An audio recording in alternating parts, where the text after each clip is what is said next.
నమస్తే, welcome to our channel. నిన్న assembly వేదికగా ఉప ముఖ్యమంత్రి పవన్ కళ్యాణ్ గారు ముఖ్యమంత్రి చంద్రబాబు నాయుడు గారిని పొగడ్తలతో ముంచెత్తారు. అదేమి సాధారణ పొగడ్తలు కాదు. 30 సంవత్సరాలుగా ముందుండి ఎస్సీ వర్గీకరణ ఏదైతే ఉందో దానికి వెన్నుదన్నుగా నిలిచి తన సహాయ సహకారాలు అందించి ఎస్సీ వర్గీకరణ సాధ్యమయ్యేలాగా కృషి చేసినటువంటి చంద్రబాబు నాయుడు గారికి ఆయన అభినందనలు అయితే తెలిపారు. ఇక్కడ చూడండి, ఉద్యమ ఆద్యుడు మందకృష్ణ మాదిగ అయితే రూపకర్త చంద్రబాబు.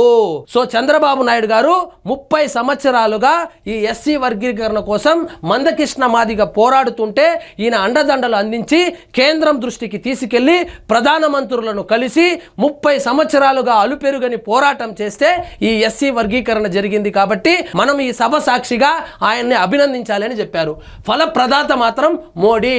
సో మందకృష్ణ మాదిగ గారు, చంద్రబాబు గారు, మోడీ గారు ఈ ముగ్గురి కృషి వల్లనే ఈరోజు ఎస్సీ వర్గీకరణ అయితే సాధ్యమైంది అని శాసనసభలో ఉప ముఖ్యమంత్రి పవన్ కళ్యాణ్ గారు అయితే కితాబిచ్చారు. సో ఎస్సీ వర్గీకరణ ఉద్యమానికి ఆద్యుడు మందకృష్ణ మాదిగ అయితే రూపకర్త సీఎం చంద్రబాబు, ఫలప్రదాత మోదీ అని ఉప ముఖ్యమంత్రి పవన్ కళ్యాణ్ కొనియాడారు. సో ఈ ఎస్సీ వర్గీకరణ అయితే ఏదైతే ఉందో మందకృష్ణ మాదిగ 30 సంవత్సరాలుగా అలుపెరుగని పోరాటం చేస్తుంటే దాన్ని వెన్నుతట్టి చంద్రబాబు నాయుడు గారు ప్రోత్సహించారు. వీళ్ళ యొక్క పోరాటం చూసి ఇందులో న్యాయం ఉందనుకొని ప్రధానమంత్రి నరేంద్ర మోడీ గారు అయితే సహకరించి ఎస్సీ వర్గీకరణ అయ్యేలాగా కృషి చేశారని చెప్పారు. దాన్ని ముందుకు తీసుకెళ్లింది చంద్రబాబు అని ప్రసంగించారు. అనుసూచిత కులాల ఉపవర్గీకరణ నివేదికపై శాసనసభలో గురువారం జరిగిన లఘు చర్చలో ఆయన మాట్లాడారు. నిన్న అసెంబ్లీ సమావేశాలు అయితే జరిగింది. అందులో ఎస్సీ వర్గీకరణకు సంబంధించినటువంటి టాపిక్ చర్చకు వస్తే దాని మీద దీనికి కర్త కర్మ క్రియ ఎవరు అనేది పవన్ కళ్యాణ్ గారు ఆయన స్టైల్లో అయితే చెప్పుకొచ్చారు. మొత్తం 59 ఎస్సీ ఉప కులాల్లో 100 నుంచి 10,000 లోపు జనాభా ఉన్న కులాలు 46. కొన్ని కులాల్లో 30 నుంచి 40 మంది చొప్పునే ఉన్నారు. సో ఈ ఉప కులాలు ఏవైతే ఉన్నాయో వాటికి ఫలాలు అందటం లేదు. ఈ ఎస్సీ వర్గీకరణ ద్వారా అందరికీ సమానమైనటువంటి హక్కు కల్పించే అవకాశం అయితే ఉంటుంది. కాబట్టి మనము దీనికి ఆద్యుడైనటువంటి మందకృష్ణ మాదిగ గారిని, రూపకర్త అయినటువంటి చంద్రబాబు నాయుడు గారిని, ఫలప్రదాత అయినటువంటి మోదీ గారిని అభినందించక తప్పదు అని అయితే చెప్పుకొచ్చారు. సీఎం చంద్రబాబు బాధ్యత తీసుకొని 4 నెలల వ్యవధిలో శాస్త్రీయంగా అధ్యయనం చేయించారు. వర్గీకరణ బిల్లును అసెంబ్లీలో ప్రవేశపెట్టించినందుకు ధన్యవాదాలు. జనసేన తరపున మనస్ఫూర్తిగా సమర్థిస్తున్నామని చెప్పారు. సో 4 నెలలుగా శాస్త్రీయ అధ్యయనం చేసి ఎస్సీ వర్గీకరణ బిల్లును విజయవంతంగా సభలో ప్రవేశపెట్టిన దానికి జనసేన తరపున మా మద్దతు కూడా జనసేన తరపున ప్రకటిస్తున్నామని సభ సాక్షిగా అయితే చెప్పుకొచ్చారు. వర్గీకరణ బిల్లును అసెంబ్లీలో ప్రవేశపెట్టినందుకు ధన్యవాదాలు.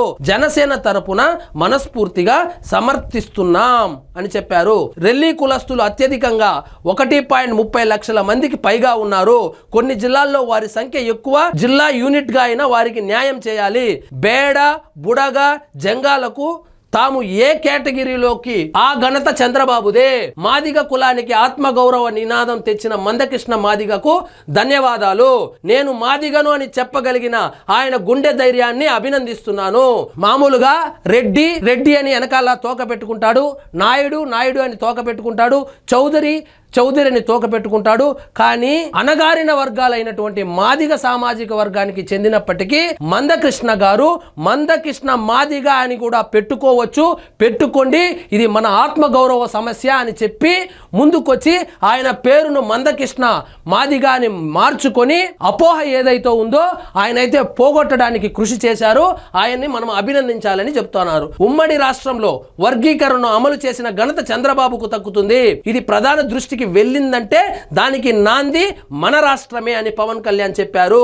ఎందుకంటే ఉమ్మడి రాష్ట్రంలో ముఖ్యమంత్రిగా ఉన్నప్పుడు ఆయన ఈ వర్గీకరణ బిల్లును ప్రవేశపెట్టి ప్రధానమంత్రి దృష్టికి ఎల్లేలాగా చేసింది చంద్రబాబు గారే. ఆ ఘనత ఆయనకే దక్కుతుంది అని చెప్పుకొచ్చారు. 2004 నుంచి దళిత మేధావులు కార్యకర్తలతో జరిగిన చర్చల్లో పాల్గొన్నాను. రిజర్వేషన్లు, వర్గీకరణ, గుర్తింపులోని బేడ, బుడగ, జంగాలు, రెల్లి కులాలపై చర్చించాం. దళితుల కంటే వెనుకబడిన యానాదులపై కేంద్రీయ విశ్వవిద్యాలయం ప్రొఫెసర్ నిమ్మల దిన్నె సుధాకర్ పరిశోధన చేశారు. సో దళితులే కాదు, దళితుల కన్నా కూడా వెనుకబడినటువంటి యానాదులు ఉన్నారని వాళ్ళ పరిశోధనలో తేలిందంట.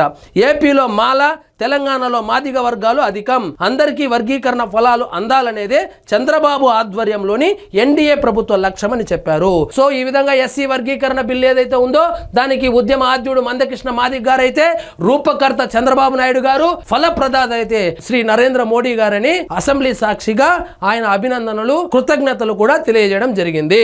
ఇదండి ఈ రోజు మన టాపిక్. మీకు ఈ వీడియో నచ్చినట్లయితే లైక్ చేయండి, షేర్ చేయండి, ఛానల్ మాత్రం సబ్స్క్రైబ్ చేసుకోవడం మర్చిపోవద్దు. జై హింద్.